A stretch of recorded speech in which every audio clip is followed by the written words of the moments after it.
Now, as a nerd, one of the things I love to do is get inside the computer. So what I'm going to do in this episode is give a quick tour of the major components that are inside of a typical system unit on a desktop PC. Now keep in mind, just because I'm a desktop PC in this situation, that doesn't mean that laptops and tablets and just about everything else have very similar components. So let's just kind of go through this guy. Now this is a very nice, beautiful, I'm very proud how nicely I put this together, and now I'm going to take it apart on camera. This should be fun. So first of all, you see these nice little white boxes? Watch this. So this is just used to control airflow a little bit. So I'm going to take these parts off and show you some of the neat stuff underneath. I'd say don't try this at home, but if you're watching a video like this, this is what we do at home all the time. All right, so let's take a look and let's get an idea. First of all, you can just barely see that, but I've got a power supply here, and there's tons of power connectors. On this particular system, they actually go underneath. There's a little gap so that the cables aren't laying all over stuff, and then they pop up all over the place. First of all, let's take a look at this guy right here. Right here is a video card. Now what I'm going to do is take this video card out.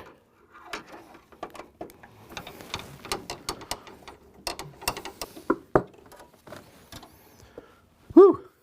All right, so this is a nice, very nice high-end video card, but by taking that out, we can kind of get a little bit better vision of what's going on inside this computer. First of all, this big black rectangle you see here is what we call the motherboard. The motherboard is the primary device by which we connect all the innards of the system unit together. Things like RAM and CPUs and internal hard drives and just about everything that's inside the box connects together via this thing called a motherboard. So the motherboard has power connections on here. You see there's a power connection here, there's a power connection here. So that's what actually gives power to everybody inside the system. So the next thing I want to show you guys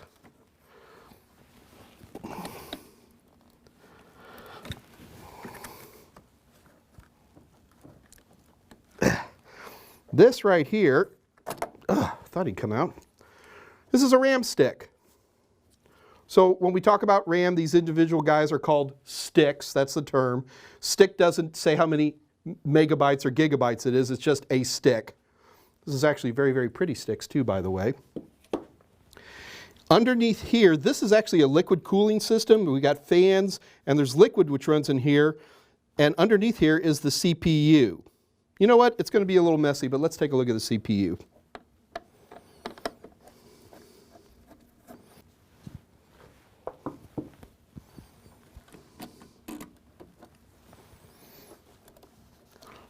So this fairly messy looking device right here is the CPU for this system. On this particular system, this CPU is made by Intel, and it's called a Core i9 processor.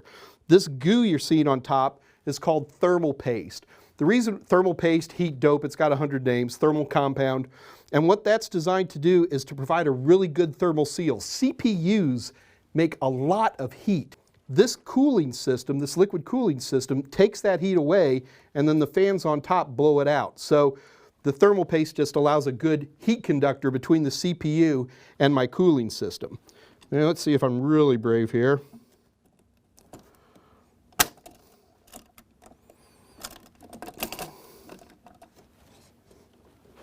This is going to be hard for you guys to see, but that's actually a messy but very functional CPU right here, and a very powerful one. You'll notice that it snaps in. Different CPUs have what are called different form factors that allow them to fit into different motherboards.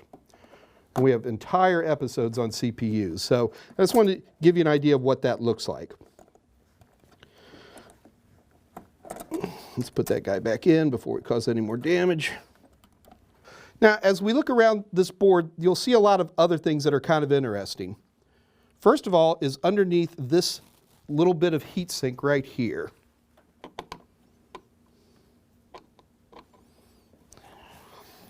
So you see this guy right here?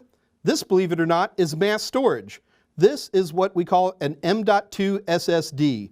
Now I've got it under this thermal tape, which actually takes heat away from it, but I can pull that out, and that is the primary storage for this particular system. Now, if you take a look over here, it's pretty much impossible to see from this angle, but these are connections for me to install hard drives.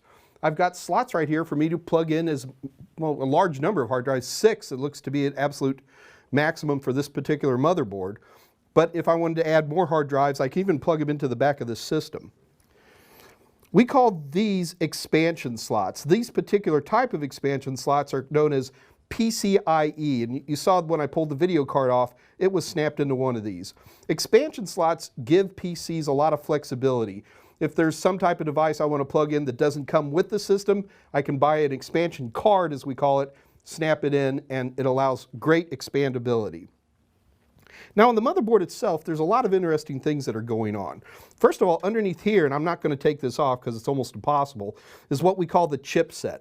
The chipset defines all the different features that this motherboard can do. How many USB ports it has, how many hard drives it can support, how many of these PCIe slots. All of that is defined by the chipset itself. So a lot of times when we're talking about a motherboard, we'll say, oh, it's a particular type of X4.99 chipset or something like that. Now, we also have, now these are power, but all of these connectors here, and it's a little bit tricky. I can pull these up so you guys can see it. So these are the connectors that allow us to do stuff like the on-off switch at the front of the computer, reset button, things like that. These are all handled through this guy. And on this particular system, I might add, was a real pain to get those things installed. Again, a little bit tricky to see, but we also have connectors for extra USB, all kinds of stuff that you might want to add to a particular system. So that, my friends, is a quick view of the inside of a typical system unit for a desktop PC. Now, in other episodes, we're going to go into all of these parts in a lot more detail. But for right now, the important thing is that you understand what type of parts to expect. You'll probably want to expect a power supply. You're going to expect a CPU. You're going to expect RAM. And have some rough idea of where they're going to fit within the system. This is actually the most fun part for me, and it looks like it's going to be fun because I got to put all this back together right now.